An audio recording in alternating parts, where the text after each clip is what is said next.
दीपक और बदलता हुआ गांव। सोनपुर गांव में उस साल बिल्कुल बारिश नहीं हुई थी।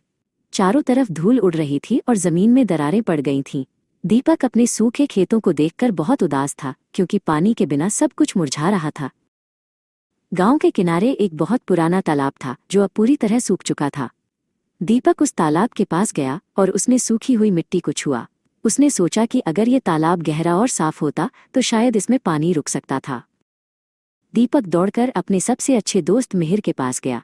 उसने कहा, मिहिर, अगर हम मिलकर इस तालाब को गहरा करें तो अगली बारिश में हमारे गांव को पानी की कमी नहीं होगी। मिहिर पहले तो चकित हुआ, फिर वो तैयार हो गया।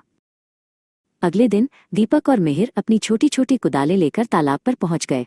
चिलचिलाती धूप में वे कड़ी मेहनत करने लगे। वे सूखी मिट्टी खोदते और उसे टोकरियों में भरकर बाहर फेंकते। गांव के लोग उन्हें देख रहे थे और हंस रहे थे।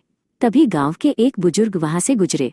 दीपक ने उन्हें रोककर समझाया, बाबा, अगर आज हमने मेहनत नहीं की तो आने वाले समय में यहाँ पीने के लिए एक बूंद पानी भी नहीं बचेगा। बच्चों का उत्साह देखकर गांव के दूसरे बच्चे भी वहां आने लगे। मिहिर छोटे गोलू को मिट्टी से भरी टोकरी उठाने में मदद करने लगा। अब तालाब में बच्चों की एक छोटी सी फौज काम कर रही थी। बच्चों की इस अटूट लगन को देखकर गांव के सरपंच जी का दिल पसीज गया।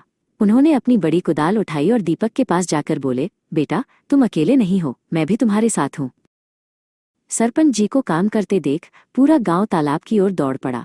बड़े बुजुर्ग, महिलाएं और पुरुष सभी इस अभियान में जुड़ गए। दो लोग मिलकर तालाब के बीच से एक बड़ा और भारी पत्थर हटाने की कोशिश करने लगे।